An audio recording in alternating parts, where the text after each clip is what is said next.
Yo, we back. Is we back though? We back. Respect the dead. Oh, yo, it's our stats from the last episode. We left Tony's body where we found it. It's kind of cool that it gives you all these stats. I'm in the minority of everything. It's just like, why you gonna go touch a dead body? Like, no purpose in it. Anyway, welcome back to Buried, a fun game on Steam. Glad you're with me. Let's begin Chapter 2.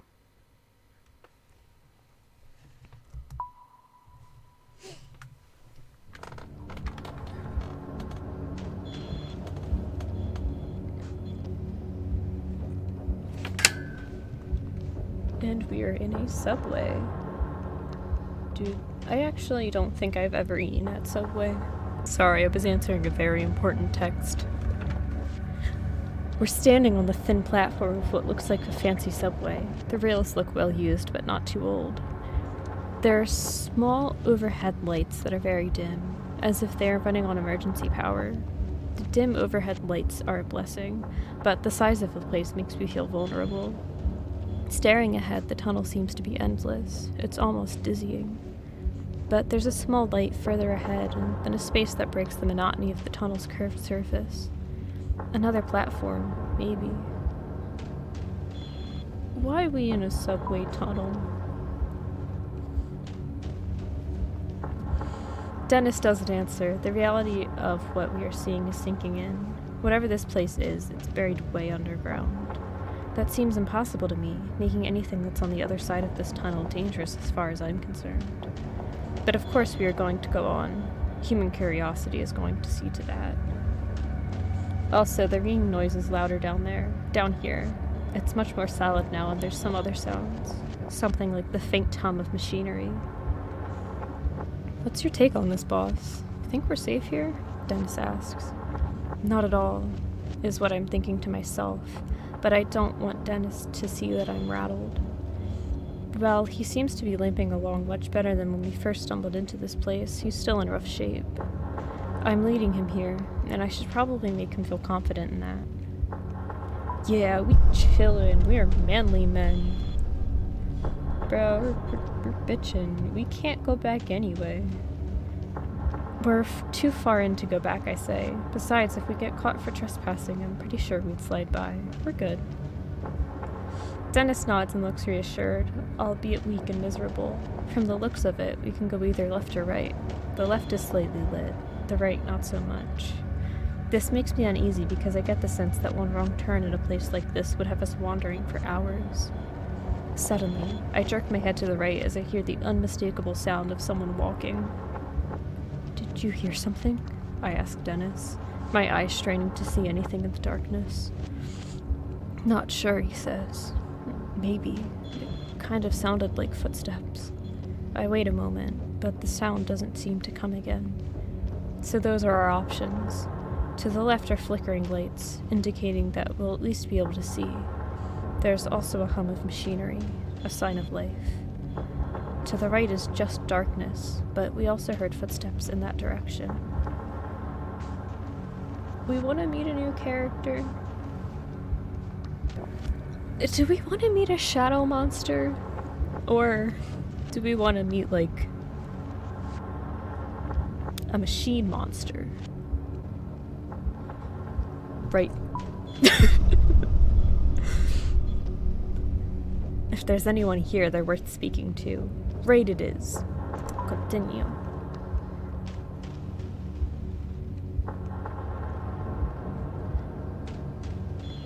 It do be kind of creepy though.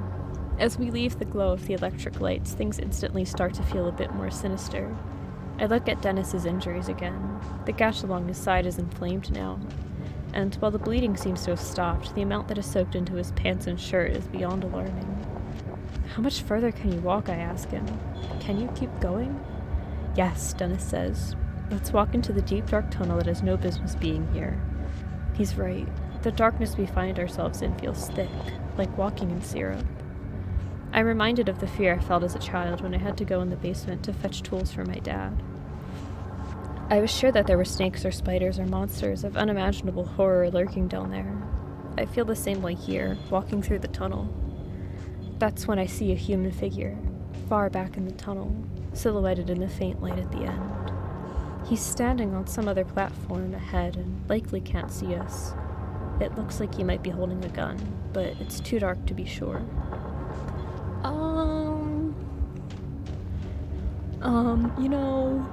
I'm a Jess. Oh my god. Yeah, we're still yawning.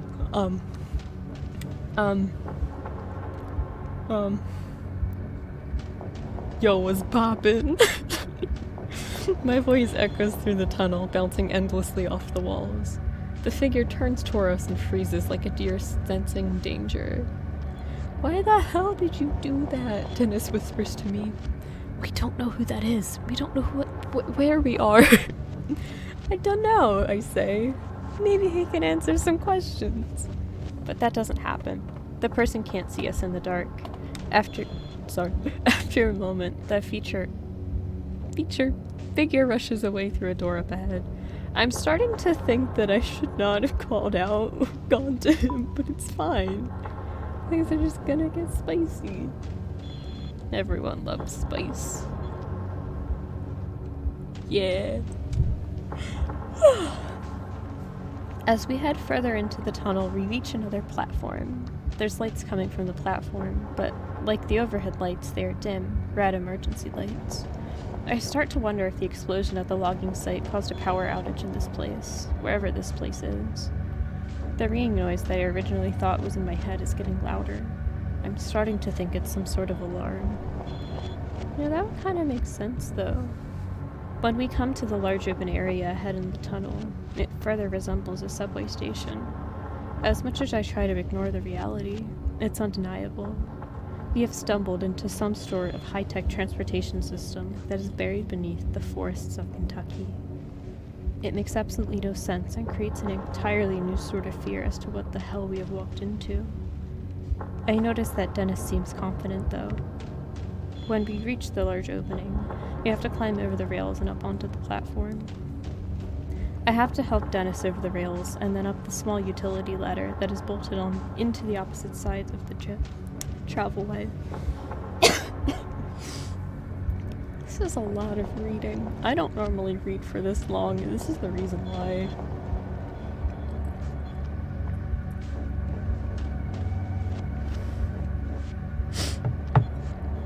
When he reaches the large open area, resembling a subway waiting area, he collapses on the floor and lets out heavy breaths.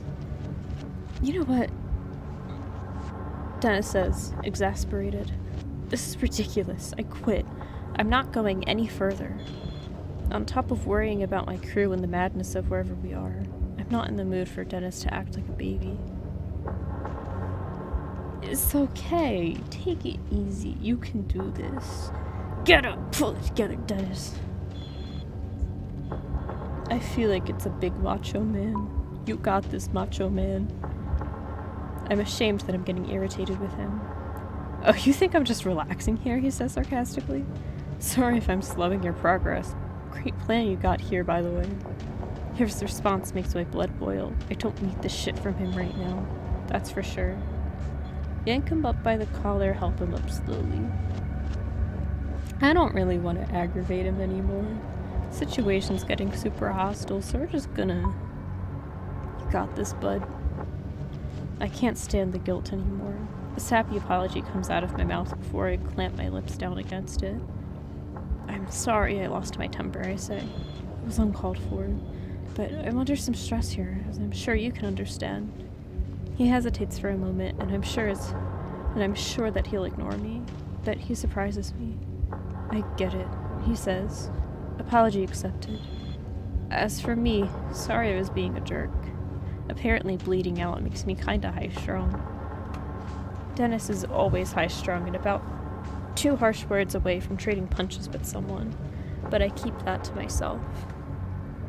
We exchange an awkward look and put it behind us. It's no different than some argument we may have had on a job site or over a few beers. One thing is for sure, I'd much rather be arguing with him over a few beers than here, in this nightmare.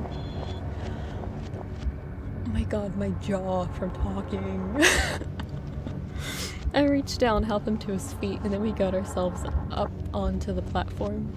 Right in front of us, there's an entrance to a long hallway, exiting the platform area. It's at this point that I realized these red emergency lights might be on for someone else who was actually supposed to be here. Like that guy I saw earlier, standing on the platform. I'll stay quiet this time. I'm not really trying to get killed by the CIA/FBI/KVG. I'm still not sure if I want to alert anyone to the fact that there are strangers in this secret place. And the thought of hearing a scream, even my own scream, in this empty place is too much to bear. The emergency lights continue to flicker overhead, casting a sick sort of pinkish light on everything. My mind is racing with what sort of place this might be. It's obvious that it's meant to be a secret. And if it is supposed to be a secret, there was a powerful power outage recently. Maybe most everyone has been evacuated. But then why is that one person still here? This thought does nothing to make me feel any better as we walk toward the platform exit. We step inside and it seems just as empty as every other place we've come through, weakly illuminated by more overhead emergency lights. We're standing inside a hallway that looks surreal for a moment. Continue.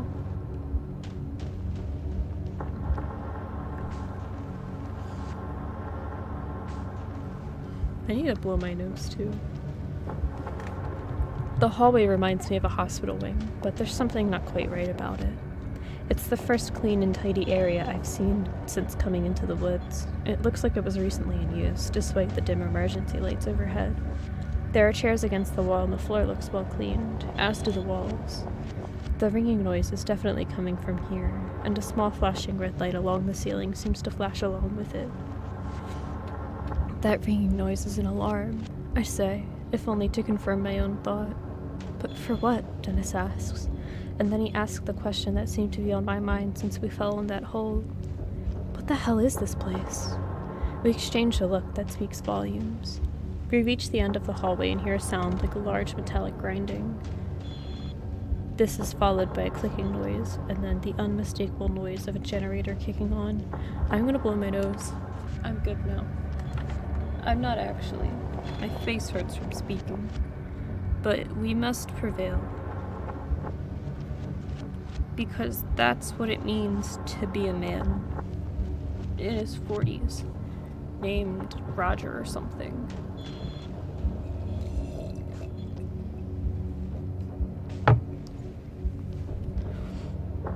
Continue.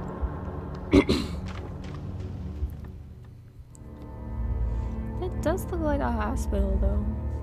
Kind of colorful, though. All the hospitals I've been in have been super white. Without warning, the facility jolts to life. The red glow of the emergency lights is suddenly replaced by bright white fluorescent ones. The mechanical hum is oddly comforting. Somehow, the power being back on urges us on. It's then that I notice the ringing noises stopped. So it had to be an alarm. But for what? Just the power failure? We head down the hallway, the electric hum of the lights sounding eerie overhead. Other than that, the place is dead quiet. The hall is about 100 feet long with two main doors. One door opens onto a large room that looks like a conference room with a whiteboard and papers strewn about. Across the hallway, another door looks like a laboratory of some sort. Dennis slumps against the wall in defeat and lets out a scary-sounding chuckle. Something funny? I ask as a dark and brooding panic starts to grip me. Dennis just keeps chuckling as he slides to the floor. I'm just gonna sit here while you look around, he says. There's a look in his eyes that reminds me far too much of a dead animal on the side of the road.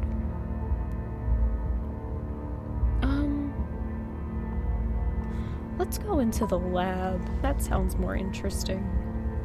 I fucking hate conference rooms. Alright, so it looks like a chem lab. Good. Stan chemistry. Walking inside, I see small vials and glass containers held in a clear glass case. Everything is either glass or silver, and I instantly feel like I'm dirtying the place up. You chillin'? I notice several test tubes and glass cases, as well as some sort of tube system that seems to have a clear fluid trapped inside of it. In the back corner, I find a laptop in screensaver mode. Let's look at the tubes. I can't help but check out the test tubes. They're all filled with varying green and light blue fluids. One of them looks to have some sort of glowing dirt resting on the bottom of it. Another holds what looks like a grasshopper submerged in liquid, only it's the strangest grasshopper I've ever seen. At first it looks like it's expanding and contracting like a blowfish, then it contracts so much that it vanishes completely. As I look closer, it springs back into existence in a completely different test tube, and I'm embarrassed when I actually jump back. Blacktop. $20 says that this is a radioactive teleportation lab. I hit the enter key and a plain gray background pops up. There are several icons and folders to choose from. I click on a folder labeled Test 1.5 Ethos. A few documents are filled with formulas and names that I mostly don't understand, but there are some things that were easy to understand, things that make my blood go cold. Subject 6, cause of death, embolism of aneurysm, or aneurysm, or both. Idea for new delivery mode, spherical, liquid, induce comatose state first. TerraCore Co. equals possible plutonium supplier. Called it. I take another look around the lab, trying to piece together what might have been taking place here.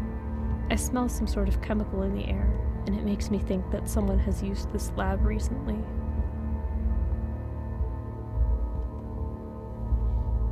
Hello? Outside in the hall, I hear Dennis grunting. I head out of the room to see him seated on the floor, but I don't get very far. Because as I exit, a man comes rushing around the corner with an automatic rifle in his hand. Uh-oh. Uh-oh. Uh-oh. It's hard to look beyond his rifle, but the man carrying it is young with messy dark hair. His skin is so pale that I wonder if maybe he lives down here. He looks like a guy that's been cooped up for a little too long. He doesn't seem to like the kind of person I'd trust with a gun in a stressful situation. As he sees us in the hallway, he screams and brings the gun up, and is aimed directly at my head. Dennis jumps up and stands next to me, like he's ready to run for it. I recognize him by his height and build. He's the person I could barely see back in that dark tunnel. I'll put hands in the air. I feel like if I attack, I'll just get shot. I feel like it just called me a little bitch baby. I put my hands in the air, surprised at how natural it feels to go into this surrendered state. Maybe it's because this feels like a dream. Maybe it's because I feel like I'll snap awake if this maniac pulls the trigger. I recognized you. You stomped around and set off the security mics in the entrance. What? I asked, unable to think of anything else to say. Who are you? The man asks. Did you do this? The man eyes us both, and I see something in his eyes that unsettles me. But there's something else. We're just loggers. I feel like he's not gonna know what a logger is. Shit.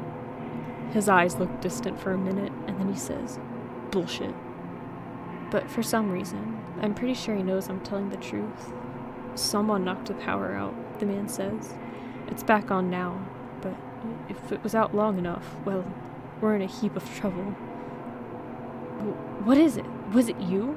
Who sent you? Look, we don't know what you're talking about, Dennis says. Something happened out in the woods. Are you alone? Are there other guys with you? The armed man asks, thrusting the gun in my face. How the hell did we get into this situation, I think to myself. If we hadn't fallen into the hole, we wouldn't be here. I'm not really sure if we want to be giving this guy information. We don't know anything about him. Then again, he might have some answers. I just don't think the crew is down here, and we don't need to start. Just us, probably. The man looks up and down, trying to tell if I'm lying. What happened before you came here, he asked. No clue, I say. I opened my eyes on the ground and don't remember anything. The last thing I remember was feeling my power saw, and then I was on my ass. We could hear the alarm from where we were. And there was a flash of white light, Dennis adds, like a bubble coming out of the ground. But how'd you get in here? The man asks. I point down the halls toward the subway. We came that way. The doors weren't locked. His expression calms a bit, but I'm still very aware of the gun that is leveled less than a foot away from my face. Once again, texting while recording, because that's the kind of person I am.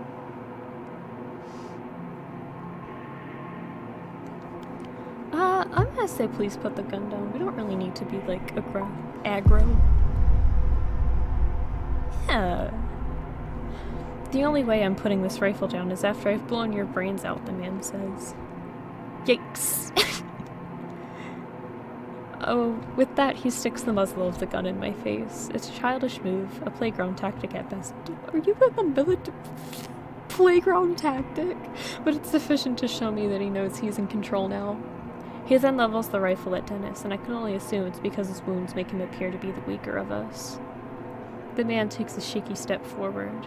Dennis looks back and forth between the barrel of the gun and me, his eyes pleading for help. I'll sacrifice myself, I guess. Before I'm fully aware of what I'm doing, I step out in front of Dennis. The barrel of the rifle is nearly touching my chest now. Both Dennis and the man seem a little confused at my action, and I do my best to swallow down my fear. I don't know what's going on here, I say, but we are here by mistake. Well, you have no business here, the man says, but now that the power is on, I think it might be too late for you to leave anyway. For what? I ask, but he doesn't answer me. Instead, he steps forward and actually pushes me backward with the end of his rifle. The man then repeats a question he asked before, one that honestly makes no sense. Makes me think he might be a little crazy. Who sent you? He asks. You assholes from the Pentagon? I'm not sure how to take this question. Is this guy joking? I really want to be a sarcastic asshole, like, yeah, bitch, I'm the president, you dipshit. The armed man looks as if someone has slapped him. You think I'm playing? He asks, jabbing me with the barrel of the gun. Think I won't blow your head off? I don't think you will. Still, his grip on the gun is as tight as ever. The look on his face makes me think he'll shoot at any moment. You both just stand still, he says. Sooner or later, someone will come along and will turn you over. He again thrusts the gun forward, as if it has an invisible bayonet on it. There's no need for that, I tell him. I have no guarantee that he won't pull the trigger. Look, Dennis says, we don't want any trouble. We're just as confused as you are. Then, in a moment so fast that I just about miss it, Dennis lunges forward. I have no idea how he is moving so fast. Just 30 seconds ago, I was worried about how close to death he looks. But now he's moving lightning fast, his left arm coming down on the barrel of the gun like a club. In the commotion, the man does pull the trigger. The booming noise is deafening, and there is a moment where I think I've been hit. It takes the clanging noise of the round tearing into the floor at my feet to help me realize that I have not been shot. I look to the floor and see where the shot missed my right leg by less than 3 inches. I'm paralyzed, in shock for a moment as Dennis and the man fight over possession of the rifle. There's a fire extinguisher on the wall I could use as a bludgeon, but I'm not... Dude, grab it. Spray him with the fire shit. It makes everyone upset. Oh my god, my mouth is so sore. I take the chance dashing for the extinguisher, but my absence gives the man enough time to pop Dennis on the side of the head with the rifle. As I hear Dennis wail with pain, I rip the extinguisher from the wall and immediately lift it over my head. He's too late. I smack him in the head with the rifle. I hit him between the neck and shoulder along his right side. He hollers out and falls awkwardly to the ground. He looks dazed, and I wondered if maybe I knocked him out for a moment. He still holds the gun, but his hands are limp.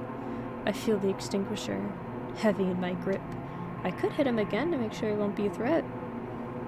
Just take his gun.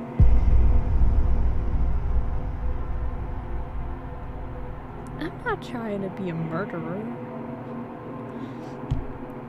Oh, shit. He kicks me in the forehead. My eyelid swells to the side as of a grape almost immediately.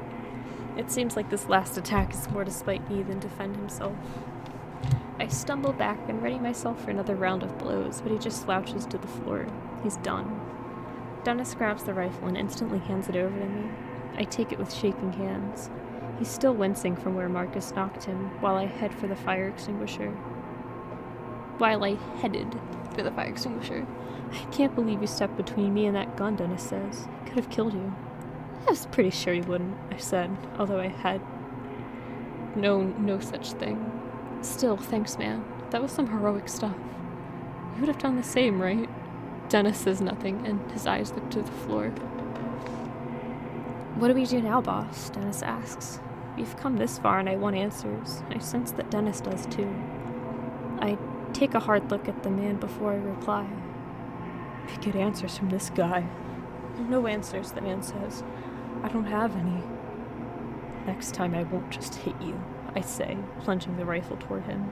Now get up. He obeys quickly, but his legs are wobbly and he leans against the wall for support. I can feel my swollen eyelid from where he kicked me earlier. I just hope it doesn't get so bad that it affects my sight. Okay, let's move, I say, pointing the gun further down the hallway. We've come this far, and I'm not going to let this guy stop us. We walk down the hallway until we come to the end. A single elevator waits for us, its steel sliding doors larger than a normal elevator.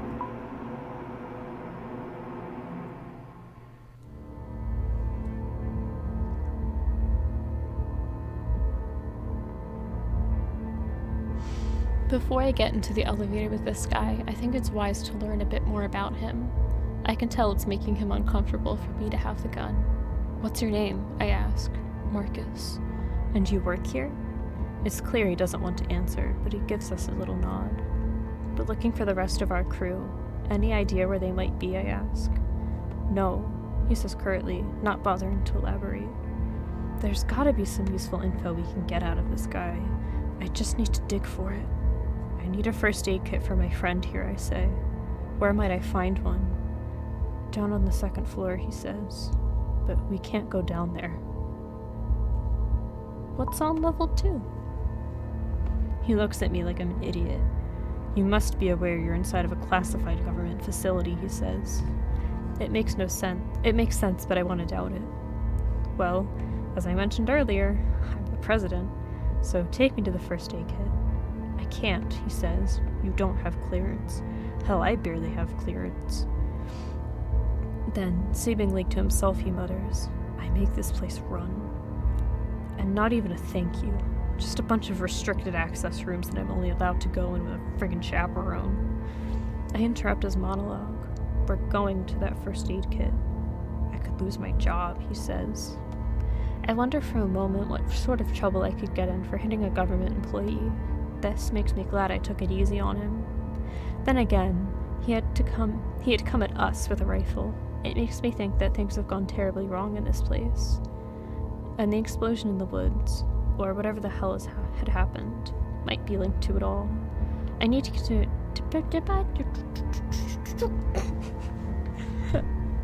I need to convince him to take us to the second floor. But I'm not sure if it would be more productive to threaten him or ask for sympathy. I'ma threaten him. You know, I ain't got time for this shit. I don't have it in me to pull the trigger. I can hold it there. Your job or your life, I say harshly. My swollen eye from where he kicked me isn't making me feel exactly generous. He looks at me sternly, weighing his options. This is a felony, he says, and I can tell he's not going to fight me anymore. Good. Now take us to the second level. With an untrusting stare, Marcus walks to the elevator door, approaching a small keypad by the doors. He punches us in a numerical code on the keypad, and we can hear a slight mechanical hum behind the steel doors. After a few seconds of angry glances and frightened sneers from Marcus, the elevator arrives. The steel doors slide open with a whisper, revealing the interior.